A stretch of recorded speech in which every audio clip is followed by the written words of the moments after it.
I'm curious around brand, if anything, just knowing, and brand, I'm going to actually tie into like social media and content visibility, a lot of things, because to me, brand is reputation. But I'm curious for Buck and your perspective on this. How important is it to kind of really lean into having that visibility in terms of like what you're doing and what you're known for? Yeah, that's a debate within our walls often. I think that, like so many growth companies, and Buck has grown quite a bit. I forget our exact head count right now, but we're definitely I would say north of 600 or so. I think in that growth, sometimes it's hard to focus on your brand, right? It's like, but I think we recognized as we were starting to really pivot and reposition that our brand, certainly the way it looked and behaved, was pretty incongruous. And I think there's a lot of people that have no idea what Buck is up to. And part of that is because we work with a lot of clients where the work is confidential.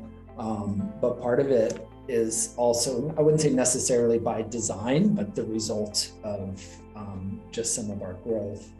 But then I think what we recognize, and this is where the debate comes in, is that some of that mystery, I think, can be good sometimes, right? Like, I think, like you said, reputation is so much of it. And so much of our business strategy, if you want to call it that, has been around reputation. It's really around, I think we've benefited from recognizing early on that we're in the talent business and that's our only asset, is the people that we work with, the relationships that we have. And so we've always just focused intently on that and tried to build a reputation on that.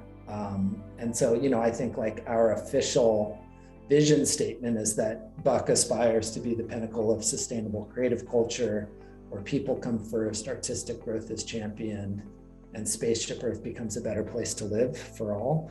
That's aspirational, but I think at the way our brand behaves is always kind of pushing towards that of like sustainable creative culture, artistic growth, putting people first.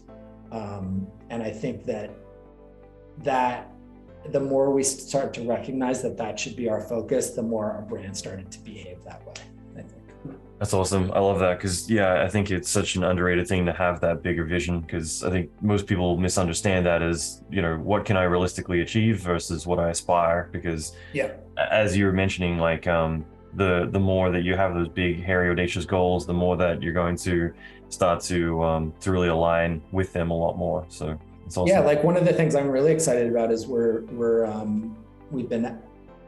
pretty far along in the B Corp process, which I don't know if you know anything about that, but not really. It's pretty cool. Like I would say that the most famous one, the largest one, is probably Patagonia in terms of a publicly traded B Corp, but it's essentially like a set of credentials and rules that you have to behave by in order to get this accreditation. And so it kind of does, like what I was talking about earlier, it sort of institutionalizes some of your values, where it's not just about profit or growth or the bottom line, that it's also really important that you act and behave in certain ways around environmental impact, around the way you treat your people, around your financial transparency, like this sort of robust set of things that you need to as a B corporation. And then you're able to sort of have that designation.